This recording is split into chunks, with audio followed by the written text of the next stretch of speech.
Okay, so first thing I'm going to do is I've opened SPSS by double clicking on the application. So you can see it's open on my desktop. It opens it's open initially when you first install it. It opens with this kind of introductory template where you can choose to create a new data set. You can open recent files that you've been working with and so on and so forth. A lot of people just say, don't open this, click off, don't open this dialog in the future, and close this, and then just wind up with what is behind it, which is the an empty SPSS data shell. Okay, so this is probably where your starting point is. Nothing in the data set, nothing in the variable view behind it. Okay, you can click back and forth there. Okay, so well, I actually have a data set I want to work with because we're going to be running some of our tests. So one of the ways I can do that, I can go ahead and minimize this. And here's the data set back here. I could go to File, Open Data, and navigate to the desktop and open this file. Matter of fact, let me do that so you can see that. File. Oh, by the way, if I try and close this empty data set, it warns me that closing this empty data set is going to exit SPSS.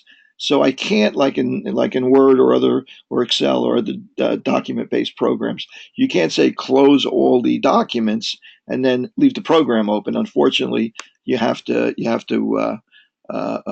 that document open in the background before you can open something else. So I'm going to say File. I'm going to say open. If I'm going to create a new one, it would be open new and data, and I get another blank sheet like that. In this case, file, open, data. I would navigate to the desktop. Okay, it's in my user area, Tony DeVito, and I can navigate to my desktop. And on my desktop, you will notice the file chi-square data.sav, untitled data.sav. I'm sorry, it's in my documents file. Let me go back here and go into my desktop file. And there's a NC Birth 800 file that I want to work with. So I could just double click that or click open, and it'll open up. And alternatively, it asks me, SPSS, newer versions of SPSS use a different file format than the older versions. And it's warning you about this in case it's a very old file. You can just assent to this, just say yes, and it'll open the data file for you. Okay, and there's our data file. I'll describe this data file in a second. You also have an output data file, an output file that opens as well behind that. And this basically echoes the process that you've been using. In other words, opening this, navigating to this file and opening it in this case. There's another warning about the encoding on the file, but it's not a problem for us. You can ignore that.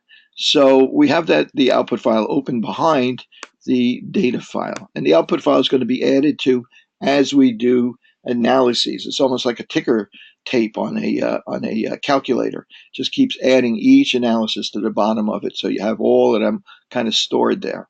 So I'm going to move that to the back. The other way I could have opened this file is I could just simply double clicked on the data file, and if your computer's set up correctly, it'll recognize this as an SPSS file and open it in SPSS. So here's my data file. Let me describe the data file to you. It's records on 800, a sample of 800, very large sample size, 800 births in randomly selected births in North Carolina, a couple of decades ago, maybe 15, 20 years ago or so, over the course of a year. And there were probably tens of thousands of births in that state, maybe even more. But this is a random selection of, well, let's see how many we have here. We have 800, not surprisingly, that's the name of the file as well. So each one of these lines represents a birth. And in fact, we get this a little brighter here so we can see a little bit better. And in fact, if I take a look at the first person, it tells us that plurality, each one of these columns represents a variable for that individual, a variable in that data set. So for instance, plurality means how many babies were born in that. This would be 2 if there were twins, right? Or it would be 1 if it's a single birth. So, but each one represents an individual infant. So plurality 1 would mean it's a single birth. The sex of the infant was male. The mother's age, M-age, was 32. So I'm interpreting this because the variable names don't always have to make a lot of sense. Sometimes they're coded a little bit. So M-age is the mother's age. That's a problem when we go to print out reports. We have to kind of straighten that out a bit so that when we print out reports or tables or charts, that it doesn't get confusing to someone that's not familiar with the data set. Weeks is the weeks of gestation, how long the pregnancy was. You can see the number of weeks there. Marital status is whether the person was married or not. Race of the mother's race, whether the mother was Hispanic or not, how much weight the mother gained in pounds, whether the mother was a smoker, whether the mother drank during pregnancy. And then we have data on what the birth weight. We have that data in ounces, and we have that data in grams as well. And we have another variable which indicates whether it was a low birth weight baby, whether the baby was underweight or not. And somebody picked the criteria for what they would define as underweight for a birth back in those days, and also whether the birth was premature. So not always, often they'll be the same, right? Often a baby will be a low birth weight baby and a premature baby at the same time, but sometimes you might have a low birth weight baby that's not premature. So they're not always going to be exactly the same. But we'll take a look at that when we look at the variable view here. This is still the data view. We can see each individual person. Number 7, the patient or individual number 7 had a female infant, and she was 25. She was married, and so on and so forth. Right. So we'll be able to take a look at what that looks like when we look at the variable view. The ethnicity of the mother is another data set which kind of is similar to the race of the mother, but we'll look at what that represents. So now, in order to, I'm going to get to the test. So I haven't forgotten about the test. In order to understand what this data means, if we click on the variable view, we can also get to the same place by going up to view and going and clicking on data or variable to see which view you want. Each row represents that a column in the data view. So for instance, plurality, we now know what that means. And in fact, we're able to give it a label, number of children born of this pregnancy, and sex of the child, age of the mother. So now if we have a label typed in here in this field marked label, well, from then on, anytime that we create a chart, instead of indicating on the graph of the chart age, it's going to say age of the mother in years. So that's going to make more sense to people that see it. And the other thing you should know about this is that some of this data is numerical, right? So here, for instance, the age of the mother is a numerical or a scalar variable, right? So we know with that we find means, we find proportion, and so we find means, averages, standard deviations, so on and so forth. Other variables here are categorical. For instance, marital status, right? Well, if you look at marital status, if I go into the values column here and click on it, it tells me that, well, there's only 2 possible answers here, married or not married. So this is a binomial variable. It's categorical, but it only has 2 variables, right? And they're defined this way. 1 is married, 2 is not married, right? So we can remember that as we go on. Similarly, smoking is a categorical variable. Mother did smoke, mother didn't smoke, right? There could be other categories also, but in this case, it's only 2 categories. So that's the way that this data is organized. That's how the way that SPSS stores this kind of data. Okay, so now let's look at some of the tests that we might be interested in doing on this data. So first thing I might want to look at is if we're working with numerical data, we're usually interested in describing that in terms of the middle, in other words, the mean, the median, the mode, and the spread, standard deviation, variance, variability, and so on and so forth. Okay, so I'm going to do that very quickly. And whenever we do these kinds of tests, the first place we go to here is to analyze. Analyze, and in this case, I'm dealing with a numerical variable, and I want to analyze this in terms of its descriptive statistics. So analyze descriptive statistics, and I'm not going to go to frequencies because it'll just tell me how many times I had a 32-year-old woman, how many times I had a 47-year-old woman. That's going to give me a lot of confusing data there, right? Which is not going to mean much. But instead, I'm going to go down to descriptives. So it's analyze descriptives, the descriptive statistics. I'm going to click on that. And if I'm interested in knowing the average age of the mother in this sample of 800 births, I'm going to move that into my variables column. I'm going to click on my options here just to take a look at what they are. Well, it's already checked off to calculate the mean, the standard deviation. Let's do variance also. Let's do range, yeah, and so on. So let's take a look at those. So I'm going to click continue, and then I'm going to click OK. Now the output table, as I said, is going to add to our values. Just continue to add to what we have here as we continue to do analyses. So in this case, we have 800 mothers. All of them had data in that field. Wasn't any missing data there. The range was a minimum. It was a 27-year range in age. The youngest mother was 15. In this sample, remember, it's not the population, this is a sample. The oldest mother was 42. The mean age was 26.92, roughly 27 years old. The standard deviation for the sample of 800 women was 6.107. Okay, 6 is the standard deviation, a measure of spread. So now the variance is 37.299. Notice that the standard deviation, as we know, is the square root of the variance. So that's not a surprise, right? 36, square root of 36 is 6. So it's a little bit more than 6, the standard deviation.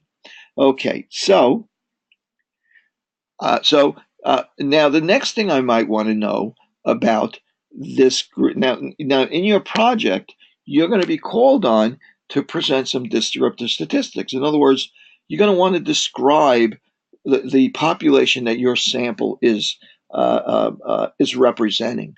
How variable is it? Where's the mean? And so on and so forth. So this information is things that you may want to prepare for your or generate these kind of statistics you might want to generate so you can describe your population even before you go ahead and do your other statistical tests. So one of the things I see here is I got the mean, and it's a sample, but we don't know the population mean, and we won't know the population mean unless we go back and find all 50,000 births or 100,000 births that took place that year in this state.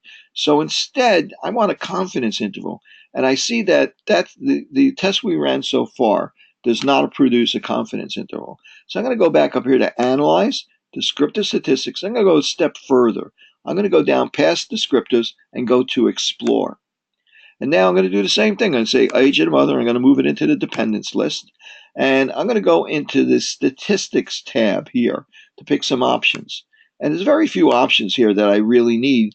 The only thing it really gives me, it's going to do all the statistics I might be interested in, but the thing that it prompts me for is what confidence interval do you want for the mean? Do you want a 90%, 95%, 99%? You can change that. Right now, it's by default, it's 95%. I'm going to leave it at 95%. Generally, that's what you're looking for anyway. I can also go into plots, and I can ask it to produce a histogram for me as well.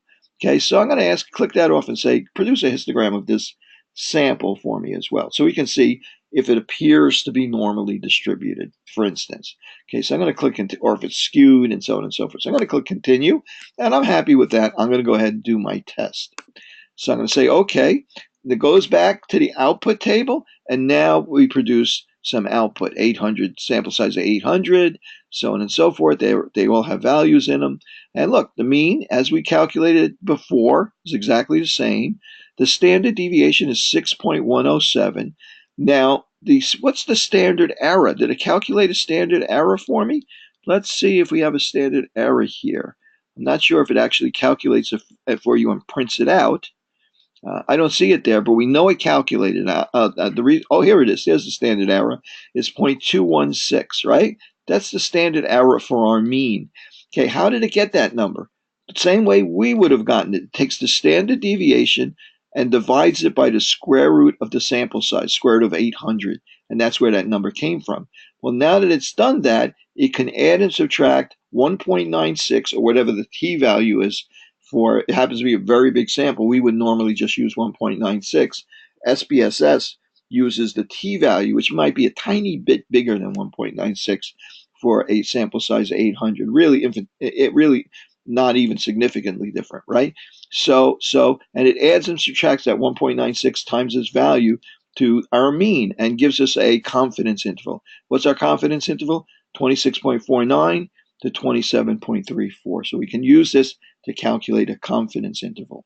Okay, so let's think about the next thing that we might be interested in. And here's our histogram that was produced by SPSS, and it looks fairly normally distributed, right? Might be a tiny bit skewed to the right or positively, but it looks fairly normally distributed. The other thing that it produces is a stem and leaf plot. We're usually not that interested in it, but it also produces a box plot for us automatically. And we know from the box plot that this is a good way to kind of get a look at the way that the data is spread out. Okay, the median is the dark line in the middle. That's the median. It looks like about 26 or 27 years old, pretty close to our mean. This line down here is the minimum value. This line up here is the maximum value of age. And this represents the 75th percentile, the 25th percentile. And the difference between the 25th and the 50th is called the interquartile range. Okay, and we see that the mean is not really in the middle there, is it? So there's values that stretch out a little bit further than you would anticipate in the positive or plus direction, right? The higher number direction. We kind of notice that in histogram, as a matter of fact. Notice that there's no little stars and circles on the bottom or on the top. In this particular sample, there were no outliers that were significant in this case. Okay, sometimes you'll see a little star over here represent a value that's so different than the other values in the sample that you might consider why that is and not using that data or filtering that data out. So anyway, so that's how we get our charts and our descriptive statistics and so on. So let's take a look at what we might be interested in doing here. So this is the women in North Carolina. Perhaps North Carolina did not have records for all of the births in the state, but they had randomly selected this sample of 800 women. But perhaps New York State has a complete survey of all the births in New York State for that year, same year as this. And we want to compare the average age of the mother in New York State versus North Carolina. Okay, so I might say to you, okay, well, I know since they recorded every birth and every mother's age in New York State, maybe 50,000 or 100,000, they recorded every one of them. They know the true population mean for New York. Let's, for argument's sake, say that the population mean in New York is 28 years old. Okay, so now our sample mean, we don't know the population mean in North Carolina. Our sample mean is roughly 27, 26.9 or something like that. Well, what if I want to examine whether North Carolina mothers tend to be younger or older than New York City mothers? What kind of hypothesis would I set up there? Well, I know the mean is 28 in New York. I don't know what the mean is in North Carolina, but my hypothesis, for starters, my null hypothesis is that it's the same as the mean in New York City. That's my null hypothesis. My alternative hypothesis is that they're different, and that's what I want to demonstrate or prove, at least with 95% certainty or less than 5% chance of being incorrect. So how am I going to do that? Well, let's see. First, my null hypothesis. How would I phrase that? I would phrase that as the mean for age of mothers in New York is equal to the mean age of mothers in North Carolina. Well, I know the mean age for mothers in New York. It's 28. So I can, instead, I can use a null hypothesis. The mean age of mothers in North Carolina is equal to 28 instead of saying the mean age of mothers in New York, which I know is 28. My alternative hypothesis is that the mean age of mothers in North Carolina is not equal to 28. So you have a null hypothesis and our alternative hypothesis. Now let's test that hypothesis.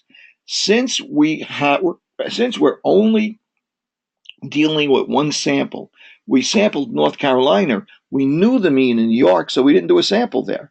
So it's a single sample t-test. So how do we do a single sample t-test? Well, a t-test is a way of comparing the means of two groups. So I'm going to go up here to Analyze. I'm going to go up to Compare Means, because that's what a t-test does. Compare means, and I'm going to go to One Sample t-test. So here's our one sample t-test. Now, my test variable is going to be the age of the mother, my numerical variable, the thing that our sample is going to be actually derived from. In other words, our sample mean, which is a guess at what the true mean of is in North Carolina. Now, what are we comparing that to? We're comparing that to the true mean in New York. Remember, the null hypothesis mu for North Carolina is equal to or not equal to 28. I'm going to put 28 in here for the known value for that I want to compare this to. Again, it's called a single sample t-test because we only have one set of numbers, the North Carolina mothers' ages, that we're actually finding in this case. And the way that we do this, of course, is the mean 28 minus the mean for the sample X bar for the sample of mothers in North Carolina divided by the standard error. How's the standard error calculated? Well, we have a sample of mothers in North Carolina. We use that sample to calculate the standard deviation for mothers in North Carolina, and use that to calculate our standard error, just like you saw in the descriptive statistics. Now we don't have to think about that right now because it's going to be done for us by SPSS. I move this in age of the mother in years into the test variables. I move 28 into the test value. I'm going to click OK. And again, the output table comes up and we get our results for our t-test. Well, what is the t-score? The t-score is the difference between the two means, 28 minus 26.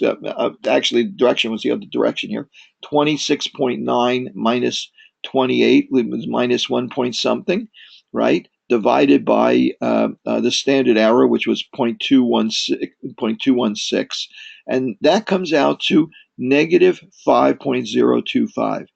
So our two values, our X bar and our mu, are 5 standard errors apart. And we know, and once you get past about 2 standard errors, we know that's a pretty significant difference. So it happens to be five standard errors apart. The degrees of freedom is sample size minus 1,799. If we were going to look up a t-table or a critical value of t, we'd use that number. And what is the probability that we would get that big a difference if the null hypothesis were true, that the two means really were the same and the sample just was not very good? Okay, well, it's almost zero. It's less than 0.001, less than 0.1%. Okay, that probable that these two came from the same sample or populations with the same sample mean. Okay, so since this is less than 0.05, the significance or p-value, also known as p-value, is less than 0.05, we can reject the null hypothesis and have less than a 5% chance. In fact, less than a 1%, even less than a 0.1% chance that we would be wrong to reject the null hypothesis. Okay, and another thing we can see here is that we can see that the confidence interval for the difference between the two of them is negative 1.5 to negative 0.66. If these two, when the means of these two are the same, the difference in the means should be equal to 0. So I can see this confidence interval goes from negative 0.6 to negative 1.5. So 0 is outside of this range. So we're 95% certain that it's not 0 because 0 is not within that range. Okay, so we could look at it that way too. Probably most of the time you'd just be looking at the t-test when you do this kind of thing. So let's take a moment. How do you guys feel about that? Are you okay? Is everybody okay with the process that I just went to get this result? Okay, not hard, right? Okay, it takes a little, yeah, it helps for you to work with SPSS, know where, obviously I've been working with this. I know exactly where to go to find this analysis and so on and so forth. But that's half of the battle, is trying this a number of times and knowing your way around the data sets and so on and so forth. The next thing I'm going to do is I'm going to take another look at this thing. I'm going to say to myself, I wonder if the average age of mothers in let's see what's the best way for me to do this. Let's say I'm interested in knowing whether the average age of mothers for smoking mothers is different than the average age for non-smoking mothers. Maybe older mothers are more likely to smoke than younger mothers, or maybe it's the other way around, right? So what would be my null hypothesis there? My null hypothesis would be the the mean age for mothers who smoked during pregnancy is equal to the mean age for mothers for mothers who didn't smoke during pregnancy, right? So I'm interested in comparing those two means. Well, they're both part of a sample. Random sample of all these people include random sample of people who smoked and who didn't smoke. Well, how am I going to compare those two means? Okay, well, when I went up here to analyze descriptive statistics and went into descriptives, it didn't give me any other options. All I could do is find the mean of all the women in this population. I couldn't split it up into two different groups if I wanted to. But if I go down to explore, which I wound up before to get the confidence interval, if I go into explore and click on that, well, remember I moved the age of the mother in here. I didn't go any further. Well, let's say I want to find the average age of mothers in different groups. For instance, maybe I want to find the average age of mothers for who smoked during pregnancy versus mothers who didn't smoke during pregnancy. I'm going to move the nominal or categorical variable smoking status into the factor list. Factor means you break things up into different groups. For instance, if I asked you to factor the number 10, you would say 5 times 2. If I asked you to factor the number 3, you would say, well, I can't really. All it is 3 or 3 times 1, right? I can't break that up. But many other things you can break up. In this case, we can break up the ages of the mothers into two groups: those mothers that smoked and those mothers who didn't smoke. Okay, yeah, I'll talk about p-value is going to come up every time that we do this analysis. So each time we do it, I'll try and point out to you where the p-value is and what it means. Okay, good question. Okay, so at any rate, so now I want to break this up into two groups. So let's see. Maybe I want this. Maybe I want 95% confidence interval for the two groups. So I'm going to click that off and leave that there. Maybe I want histograms for the two groups. I don't need that. I don't think. So I'm going to say continue. Okay, and then I'm going to go ahead. Let's see, dependence list, a factor list. Okay, so I'm going to say okay. Let's see what it gives me now. What it gives me is descriptive statistics for the two groups separately. So now, mothers who did not smoke during pregnancy, the mean age for mothers who didn't smoke during pregnancy is 27. How about mothers who did smoke? Mothers who did smoke, oh, look at that, they're younger. I wonder if that's statistically different, if that's not due to chance, that difference, or if statistically different. Notice that the standard deviation for mothers who did not smoke, is 6.1. For mothers who did smoke is, let's see, standard deviation is 5.9. It's a little lower. It's almost the same, but it's just a little lower, right? So I'm going to say to myself, okay, that's interesting. Now, how can I prove which one is different? Are these two different? Is the mean for the two groups the same? Mu for mothers who smoked, mu age for mothers who smoked, mean age for mothers who didn't smoke, equal the null hypothesis, or the alternative hypothesis, the mean age for mothers who didn't smoke is not equal to the mean age for mothers who smoked, right? Which of those two is true? Can I reject that null hypothesis and accept the alternative hypothesis? Well, I'm going to go ahead and test that now. Instead of going to analyze the descriptive statistics, I'm going to go down to compare means. So compare means, I'm going to slide over to independent samples t-test. There are two independent groups: smokers, non-smokers. Okay, we pulled them together so that they were two different groups. They're still randomly selected. Independent samples t-test. Okay, so now in this case, I'm going to put the test variable, which is the age of the mother again, into the test variable. But now the grouping variable, just like our factor, is going to be the smoking status of the mother. If I can find it again, let's see, smoking status of the mother, and I'm going to move that in there. Now, SPSS, notice there's two question marks in there.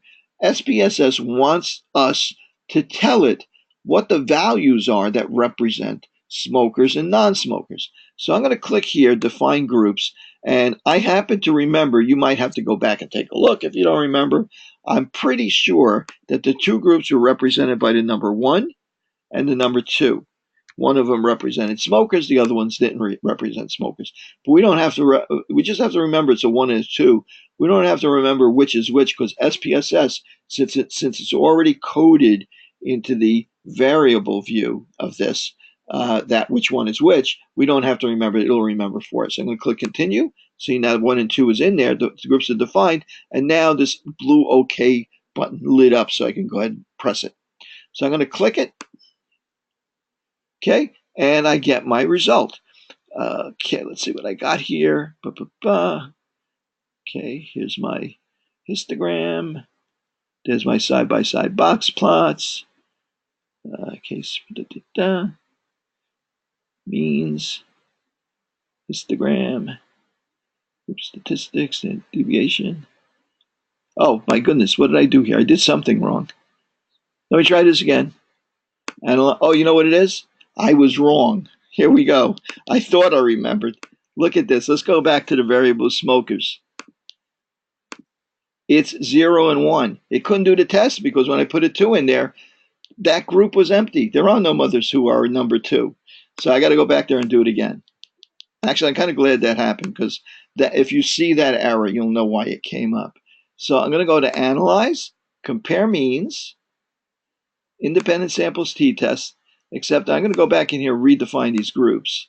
It's going to be 0 and 1. Continue, and then I'm going to say OK. Okay, the output table will come up again. Notice all of these calculations that we did before are all still here. So let's see what we got. We got 684 mothers who didn't smoke with a mean of 27, which we knew already. And mothers who did smoke, 114 of them, and their mean was 25.7. So we see there's a difference there, but is it statistically significant? SPSS does this in 2 rows. The standard deviation for mothers who smoked is 5.9. For mothers who didn't smoke is 6.1.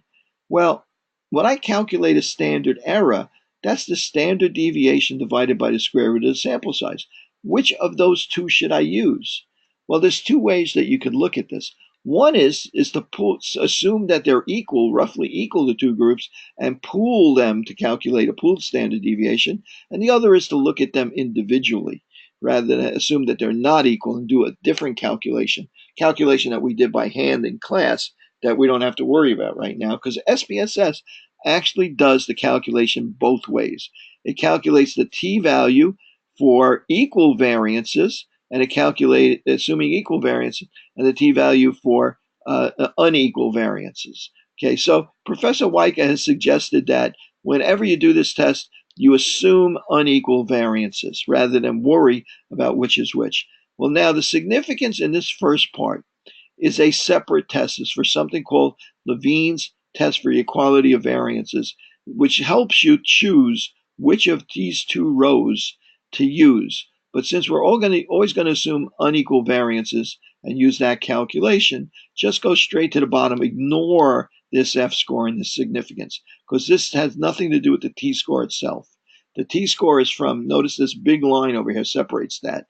The t-score is from there to the right. I'm not sure if you can see that very well on your screens or when in the recording, but there's a line goes straight up and down here. Okay, and that separates the t-score into the t-test for equality means here. So let's see what the t-score was. So the t-score is 2.326. And there's 154 degrees of freedom, roughly. That's a calculation that's a little funky. If you guys remember when we did it by hand, that the nature of how you do the calculation means that it's not going to be a whole number very often. So the t-score, these are 2.3 standard errors apart. Remember, if they're more than 2, we start to think maybe it's statistically significant. And then we get over to the p-value, or what SPSS calls the significance. Okay, and the p-value is 0.021. Happens to be a little bit different, but almost exactly the same between these 2. What does that p-value mean? That p-value means that the probability that you would get that big a difference, that big a t-score, that number of standard errors apart for these 2 means, for this sample size with this variability, the probability that they be that far apart and still be the same, in other words, make you wrong if you reject the null hypothesis and say that they're different, The probability of that happening is about 2.1%, 0.021. Well, what is our tolerance for error here? Our tolerance for being wrong when we reject the null hypothesis, for the most usually, is 5%. So if our significance, or in other words, our p-value, is less than 5%, we reject the null hypothesis, because this tells us there's less than 5% chance that we're wrong if we reject the null hypothesis and accept the alternative hypothesis that the means of the true population means of the two groups are indeed different. Okay, so that's the way that we use that. Okay, that's an independent samples t-test or a two samples t-test. How are we on that? Are we okay with that? Okay, good. Now, so that really covers two kinds of tests that we were playing with. Two sample t-tests with equal variances and two sample t-tests with unequal variances, right? They're both independent variables, t-tests. You get both results out of that same table. Okay, so now the next thing that might come up is paired samples. I don't really have paired samples here, so I need to open up another database here. Let me see if I can find one quickly. Paired samples. Okay, let's see if I can't find one. I usually have them lying around here pretty quickly. See if I get lucky. Let me see X, and let me find it. XLS. Okay, there's one. See if I got another one here. Okay, this is a pretty simplistic one, but I'll take it. I'll put that there. Let me see if I got an SAV version of this. .sav is the file type for SPSS data files. Do I got one here? Okay, I don't see one, but that's not so bad. I have a data set here in Excel, and let's take a look at what this looks like. Takes a second on my computer for it to open. A little sluggish. Here it comes. Here we go. Okay. Actually, this was worked out manually at one point or another. I'm actually going to clean this up so that we don't see the manual version of this. Okay, and I'm going to get rid of this.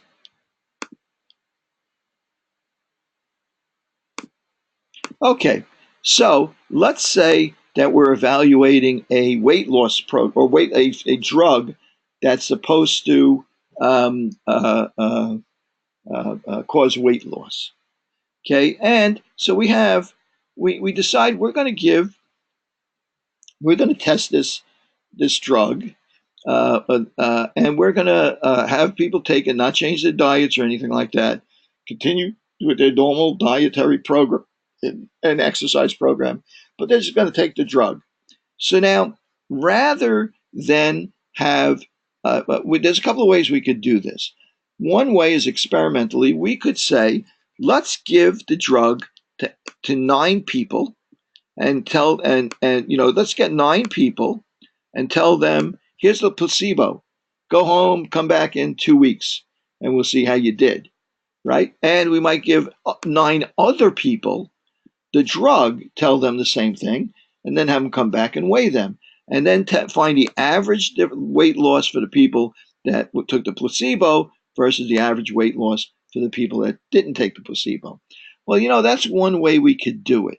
Another way we could do it is to take each individual here and measure their weight before they took the drug and after they took the drug to see if there's a difference in the weight given that they had taken this.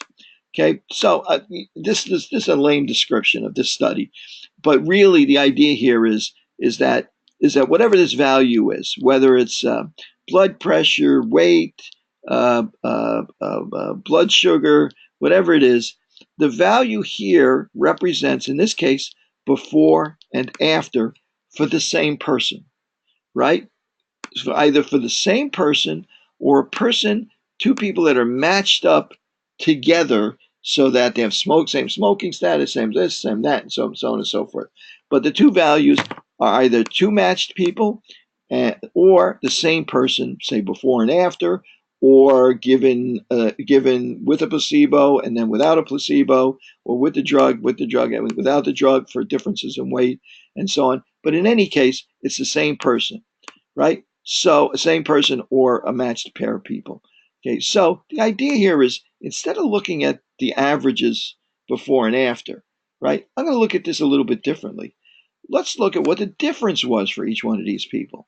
So equals this minus this. Okay, so for this particular person, the difference was between the two values here is I'm gonna do it this way because it looks a little bit more intuitive, right? Equals this minus this. So this person went up 6 pounds, right? And then I'm going to copy it down.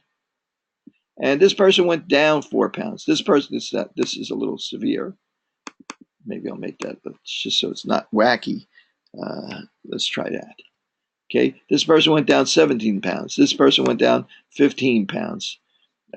Maybe I'll actually make this the other direction. Okay. Okay, so anyway, so you can see all the differences here. So let's say I want to predict whether this drug had any effect on these nine people. There's 18 pieces of data here, but there's only 9 people. That's because the data is paired. Each one of these are linked to one another. So the only thing I'm really interested in here, statistically, is the difference. So what am I interested in here in the difference? What is my null hypothesis here? My null hypothesis is that this drug is bogus and it doesn't work, right? So my null hypothesis is that the mean difference for these two groups is equal to 0. There's really no difference in the weight loss. If you average it out, maybe it's equal to 0, right? But I only have a sample size of 9. Our alternative hypothesis is that the mean difference is not equal to, not equal to 0, right? So my null hypothesis is no difference between 0, that they're equal to 0, or they're not equal to 0. What does that remind you of? Anybody have any idea what this reminds you of? This idea of testing the mean of these differences to the value 0? What does that remind you of?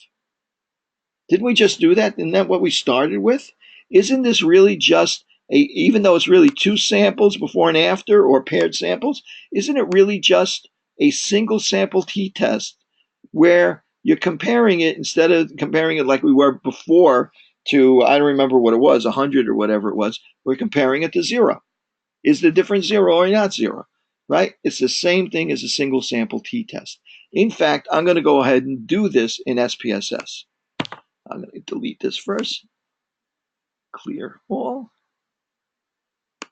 Okay, and I'm going to save this. Desktop. I'm going to save it over the same one. I'll replace it.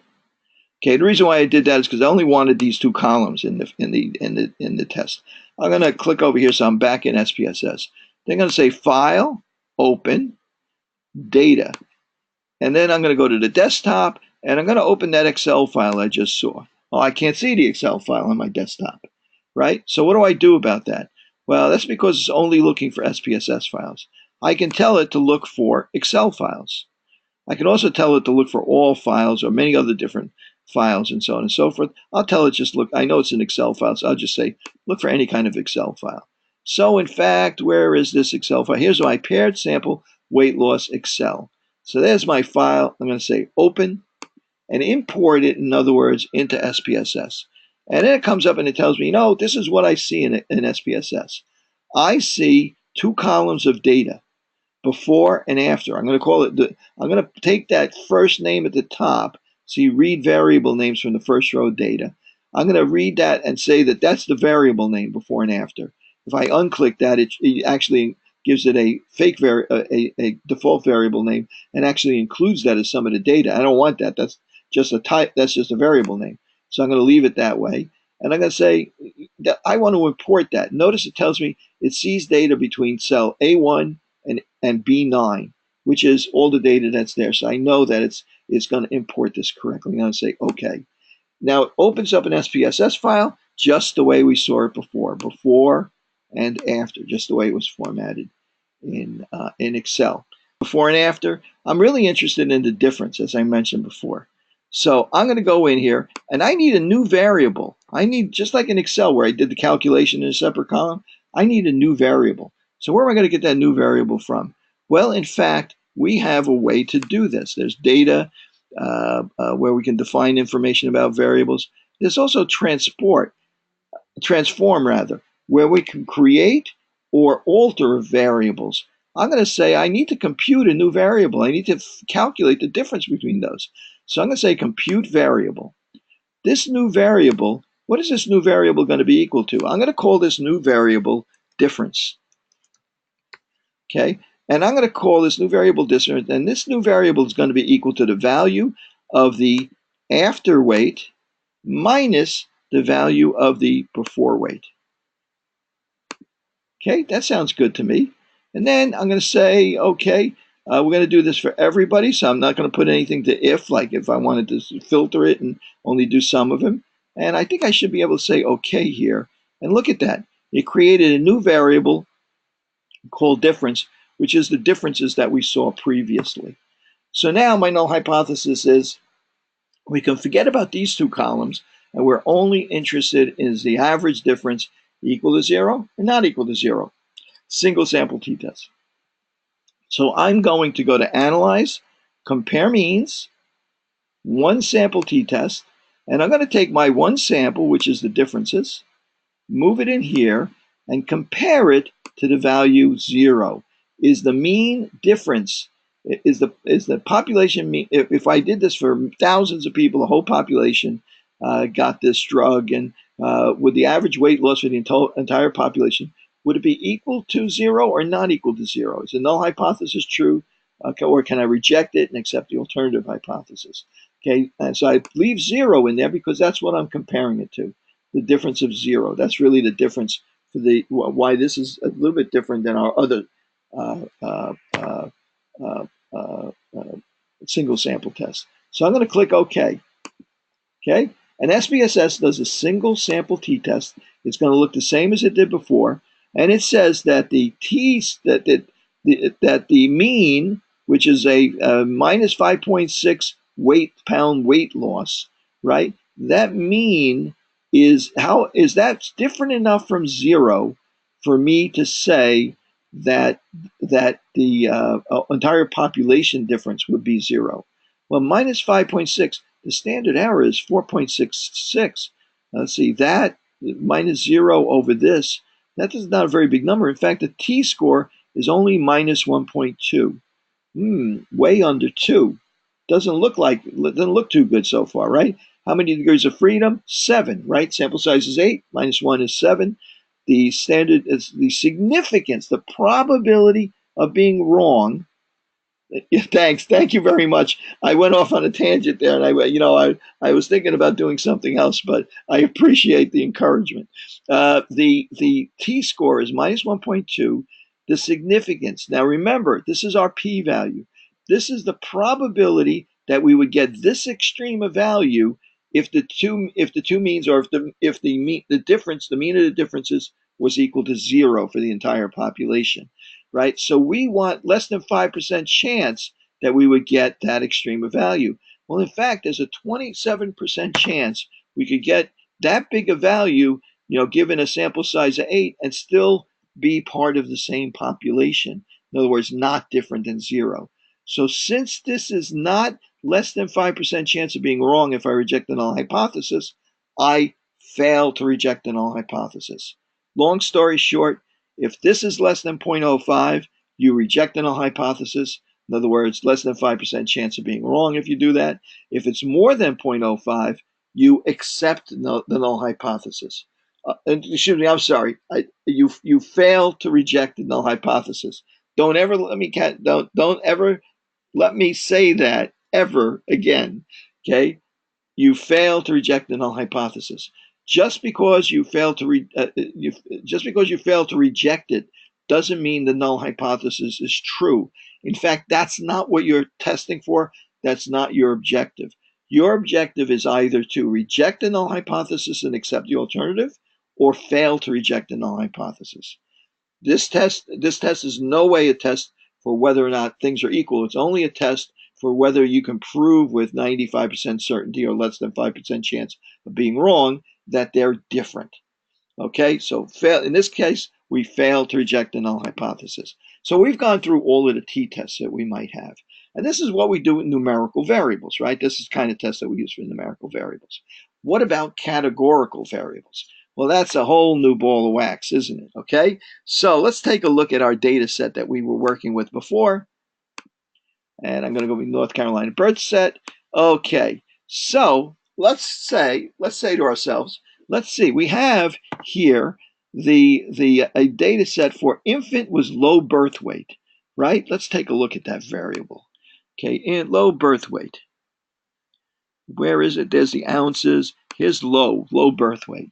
I'm going to click in there. If the infant was not low birth weight, the value is 0. If the infant was low birth weight, the value is 1. You know, I don't like that. I have a problem with that. It's not low birth. Yeah, I have a problem with that. I'll show you in a second why I mean. Or premature. See what we got. Yeah, I don't like the way that variable is structured. I'm going to change that right now. I'm going to create a new variable.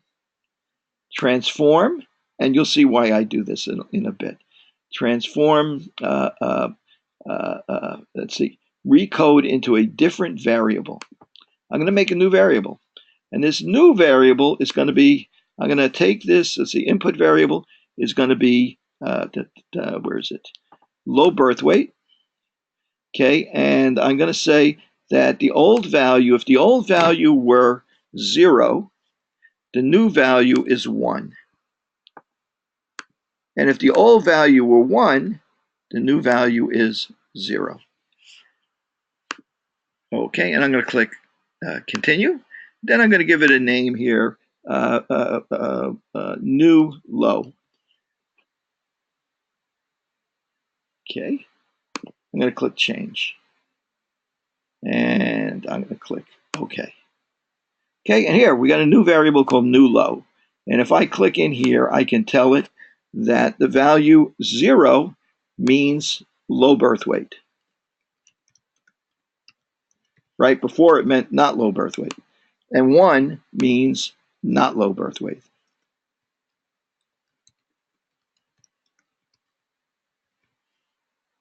Okay, it's a categorical variable, right? Everybody all agree with that? It's a simple categorical variable.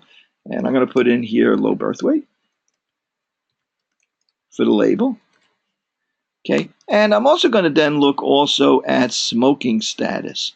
Okay, and smoking status was also, let's take a look at that. 0, the mother did not smoke. 1, the mother did smoke during pregnancy. You know, I don't like that one either. I'm going to create a new variable called new smoke. Okay, I'm going to go up here to transform. Now, normally in a test, you're not going to have to do this. You know, you'll have a database that will work out a little bit better for you. But I want to do this. I want you to see me do it too. I'm going to recode it into a different variable. Okay, so now I'm going to make a new variable, except now it's remembering what we just did before. Okay, I'm going to move that in there, and I'm going to go to smoking status, smoke during pregnancy, and I'm going to say the old value, whatever was 0 is now going to be 1. Oh, it's actually done already for me from the last one, except, of course, it's for this variable. Okay, and I'm going to say continue. And then I'm going to say this is going to be new smoke. And I'll call that smoking status. And I'm going to say change. And I'm going to say OK. Okay, so then here we have new smoke is our new variable. Okay, so what am I going to do now? Now, these are categorical variables, right? So how do we deal with two categorical variables? I want to know whether a mother is more likely to have a low birth weight baby if she smokes during pregnancy. Okay, so what do I have here? I have two variables. Both of them are categorical variables. I can't find averages of those, right? Because one is yes or no, smoking status. One is yes or no, for whether the baby was low birth weight. Okay. I don't want to do that. Okay, so I'm going to go in here and I'm going to organize this data. Okay, so the way I organize this data is I go up to Analyze, and since I'm organizing categorical data, usually the way you do that is to collect the data into boxes, or what we call crosstabs or contingency tables. So I'm going to go up here to Analyze, and I'm going to go down to Descriptive Statistics because I'm describing this, how it's organized. Descriptive statistics, and if I go down here, I can go to crosstabs, or in other words, a way to set up a column, rows and columns, crosstabs. So now what do I want to do here? In the rows, I want to put the exposure value, the independent variable, the one that's going to cause the other. So my thinking is that smoking may have some effect on birth weight, right? The baby, the baby doesn't know, like if the baby's born, it's not going to affect what the mother was smoking or not during pregnancy. It's the other way around. Smoking during pregnancy may affect the process of birth, what happens at birth. So I'm going to put in the rows, I'm going to put the causing variable, which is going to be my smoking status. But I'm going to use my new smoking status. It's really the same as the other one, except we reversed the 1 and 0. Right? We reversed which one was smoking, which one was smoking, which one wasn't smoking. And in the columns, I'm going to put the outcome, whether the baby was low birth weight or not. Okay, I'm going to put that in there. So good. So now, before we do anything else, I'm going to go into cells, and I'm going to tell it, I just want to see the observed values. Just organize it into a table for me. That's what that basically means. I'm going to click Continue, and I'm going to click OK. At the same output table is going to come up again. Okay, and here it's organized into a table for me. Out of these 798 women, why only 798 instead of 800? Well, because there were 2 missing values, right? Two women that we didn't have the smoking status or the birth weight status for. Okay, so 2 are missing, so it's only 798 as it turns out in this sample. Well, how many of them were smoking?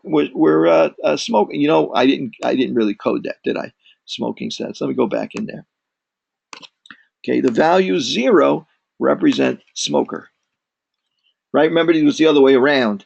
Before we made the new variable, it was the 0 was the non-smoker. The value 1 was non-smoker. Click OK.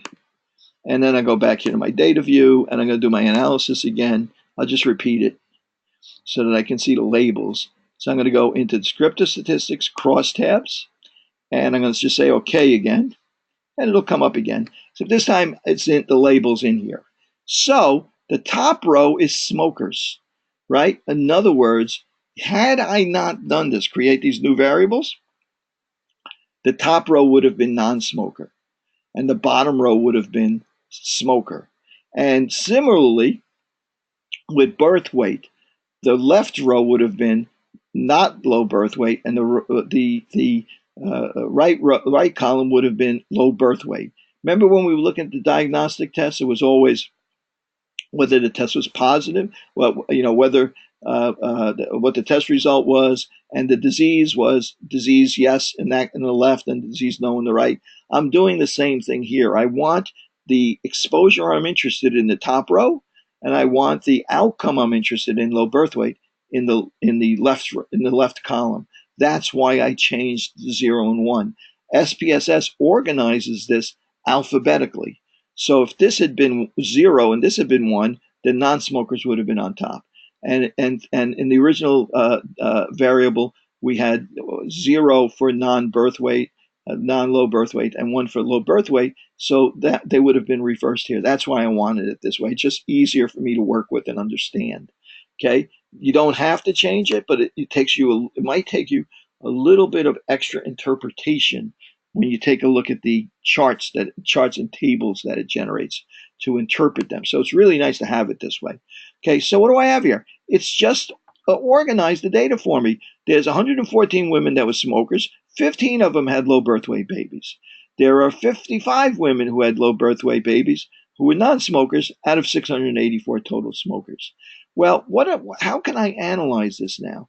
Well, now one of the things I might want to look at is overall 70 out of 798, maybe about 8% of the women had low birth weight babies.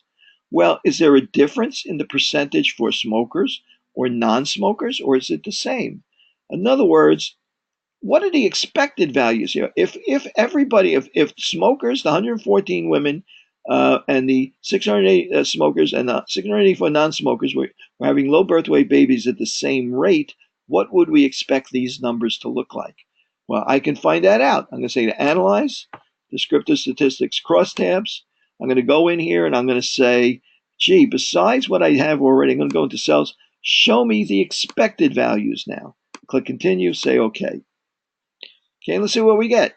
Well, with the smoking, women that was smoking, we got 15. That's our observed values. We would have expected to have only 10. So we got more than we expected. With the non-smoking women, we got 55. We would have expected, if there was no difference between smokers and non-smokers, we would have expected 60. So we got less than we would have expected. So the expected values are different than the observed values. Are they different enough for us to say that smoking has an impact on the probability of low birth weight? In other words, our null hypothesis is there an association between smoking and low birth weight? Our alternative hypothesis is our null hypothesis is that there's no association between smoking and null hypothesis, right? Always that there's no difference. And our alternative hypothesis is that there is an association. There is a difference that's caused by smoking status and birth weight. Okay, so let's run that. That's a chi-square test. As we see, it's a 2x2 table that we can go ahead and run a chi-square test. And we go into the same spot, analyze, descriptive statistics, crosstabs. Okay, you would do this with any of the data that you have that you can organize into tables, even if it isn't 2x2. If, for instance, the smoking status was smoked but quit during pregnancy, never smoked. Even if we have 4 categories for smoking status and 2 for low and 2, we'd have a 4x2 table. You could calculate a chi-square for that, expected values for that, and a chi-square for that as well. So let's go in here and actually do the statistical test. I'm going to click statistics, and I'm going to go ahead and say, let's calculate the chi-square value. I'm going to click, and you remember how we did that. It was a series of calculations involving the observed values and the expected values. So I'm going to click continue and say okay. So now we get that table again, but we also get our chi-square test. And normally we're doing Pearson's chi-square if we have decent sized samples, and each one of them not less than 5 in any of these expected values, right? And which is the case. So normally we do Pearson's chi-square. 2x2 table is 1 degree of freedom, as we see here. What's the probability that we get that big a difference between the values in the values that we observed versus the values that we would have expected for the 4 boxes? What's the probability that we get that big a difference? The probability we get that big a difference without there being a real, without the smoking status impacting, being associated with the whether or not the babies were low birth weight, the probability of getting that kind of result is 7.4%, 0.074. So our probability that we would get that big a difference, that chi-square value, given the exposure and the outcome, there's more than a 5% chance we would be wrong if we said that they were that there was an association. In other words, reject our null hypothesis. So since this is greater than 0.05, we fail to reject our null hypothesis. And in other words, our null hypothesis was there's no association between the whether the smoking status of the mother and whether or not the baby was low birth weight. Okay, so that's our null hypothesis. We failed to reject that. We haven't proved it. We don't accept it. We've just failed to reject it. If had this been less than 0.05, we would have said we have enough evidence. There's less than 5% chance being wrong if I reject the null hypothesis or getting that big a difference, and if the null hypothesis were true, so I can reject the null hypothesis and accept the alternative hypothesis. But in order to have said that, this would have had to be less than 0.05. So that's the chi-square test. Is everybody okay with that, despite all of the machinations that I went through here? Are you guys okay with how we got to this point? Could have been a lot simpler if the data set was it's intense. And, it's only intense because I went through all of these machinations to get the data set up the way that I wanted. And in fact, it didn't really matter for this test if I had gone through those changes, because the chi-square just looks at box to box, box to box, doesn't care what position they're in. However, when I start to look at relative risk and odds ratio, starts to make a little bit of an impact. So for instance, right now, my next thing I'm going to do, and I'm going to finish up the evening with this, analyze descriptive statistics crosstabs, right? Except this time I'm going to go into the cells. I'm going to unclick expected values because it's just going to confuse, it just makes the table busy. I'm going to click percentages by rows. And I'm going to click continue. And I'm going to say okay and see what kind of table I get now. Well, look at this. If the smokers, right, 15 out of 114 had low birth weight babies. That is 13.2% of those mothers had low birth weight babies. Well, among the non-smokers, only 8% had low birth weight babies. If I look at the percentage for low birth weight babies, for smoking mothers, 13%, that's called my risk.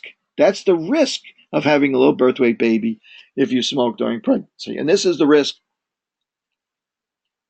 if you don't smoke during pregnancy. I've got a dry throat.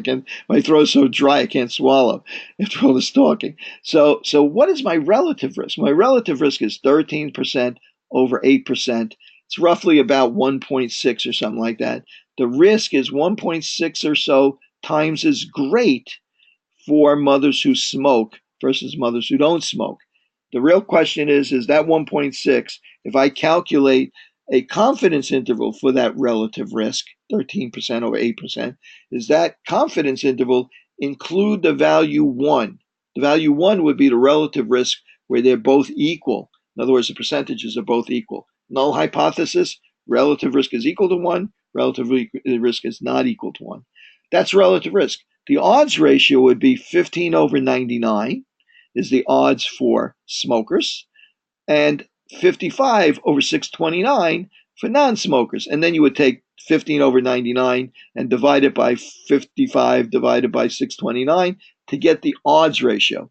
Remember, the relative risk rate, the risk ratio is 15 over 114 divided by 55 over 684. The odds ratio is 15 over 99 divided by 55 over 629. Yeah, they come out similar. They're not exactly the same numbers. They come out similar. But what you're looking for is to see if the risk is different is different for smokers versus non-smokers. In other words, is it not 1? Is that fraction not 1? Well, we can get SPSS to calculate those for us. And I'm going to do it now. Analyze descriptive statistics, crosstabs, and I'm going to go into the statistics, and I'm going to check off the value risk. So it's going to calculate the relative risk and odds for me now. So I'll click continue and say okay. And now when we get our table down at the bottom there, which has our chi-square test and so on and so forth, comes out the same as it did before. Right? It's the same analysis. Now we have another table called risk. And the odds ratio, that column, that A over B divided by C over D, if I put A, B, C, D in those boxes, that is 1.733, and our confidence interval is 0.94 to 3.18. Now, in order for us to say that it's different than 1, statistically less than 5% chance of being wrong, we have to see that the number 1 is not within this confidence interval in order to say with 95% certainty that the value is not 1. Well, 1 is inside this confidence interval. So this we got, as we would expect, we got the same result we got here. We failed to reject the null hypothesis. We can't say for sure that there's really a difference in the odds ratio. Even though it looks like it's 1.7, we can't say that that's really different than 1, right? Because of the variability here and the sample size and so on and so forth. This second number is 1.6. That's the relative risk. That is our 13% over 8%. That comes out to 1.6. And similarly, in order to reject the null hypothesis of the relative risk is equal to 1, and accept the alternative, relative risk is not equal to 1, this would have to exclude, this confidence interval for this number would have to exclude the number 1, and it doesn't either, right? So all three of these different ways of testing this tell us we failed to reject the null hypothesis, that there's no association between smoking and low birth weight. Maybe there is, maybe there isn't. We weren't able, in fact, we're encouraged because we came pretty close to proving it, but as they say in horseshoes, close only, as they say, close only counts in horseshoes.